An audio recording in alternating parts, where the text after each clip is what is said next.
উনি আমাদের জুম কনফারেন্সে হয়তো আছেন, উনি শুনছেন। উনি বাংলাদেশের খেতাবপ্রাপ্ত বীর মুক্তিযোদ্ধা কর্নেল অবসরপ্রাপ্ত ওলি আহমেদ বীর বিক্রম।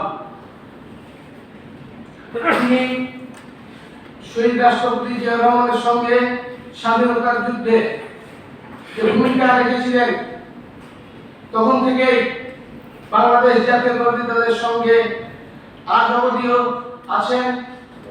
উনার কাছে এই ফ্যাসিবাদ শেখ হাসিনার বিভিন্ন লোভনীয় প্রলোভন ছিল। আপনারা সকলে হয়তো ইতিমধ্যে সামাজিক যোগাযোগ মাধ্যমে জেনেছেন। তাকে প্রধানমন্ত্রীত্বের অফার দেওয়া হয়েছিল। ঠিক ঠিক। সেই প্রধানমন্ত্রীত্বের যে লোভনীয় প্রস্তাব প্রত্যাখ্যান করেছেন, তার নাম তাকে কয়েকটা মন্ত্রণালয়ের দায়িত্ব দিতে চেয়েছিলেন, আমরা জানি।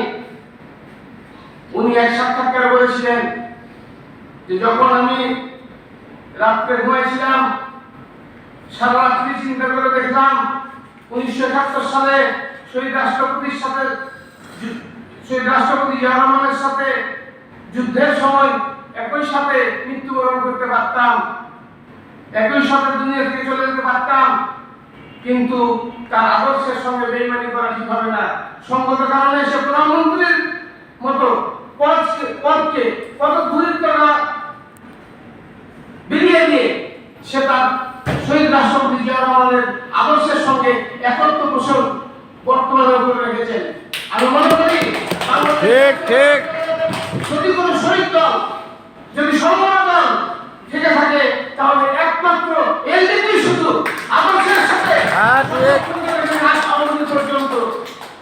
সংগঠনের ভাইরা আপনারা এখানে আছেন, আমার শহীদুল ভাই বেশ অনেক কিছু কথা বলে গেছেন। তারপরে ইতিপূর্বে বলে গেছেন আমাদের এইটা চালুবাসী গণতান্ত্রিক ছাত্রদলের ছোট ভাই, সে অনেক ভালো বক্তব্য রেখে গেছেন।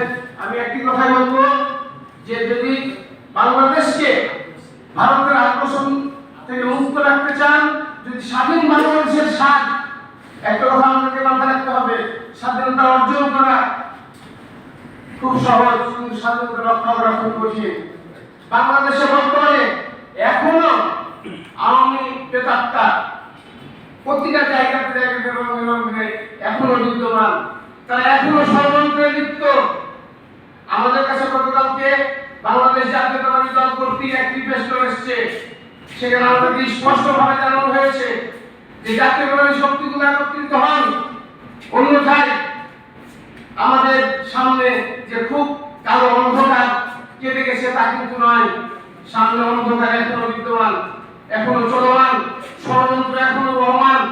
সব আপনাদের কাছে আমার বিশেষ অনুরোধ, জাতীয়তাবাদী শক্তিকে একত্রিত রাখতে এবং ঐক্যবদ্ধ থাকতে আমাদের সজাগ এবং সুদৃষ্টি এবং সকলের সঙ্গে ঐক্যবদ্ধভাবে রেখে আমাদের এই রেজিমকে, এই ফ্যাসিস্ট রেজিমকে চিরতরে বিদায় এখনো শেষ হয়নি।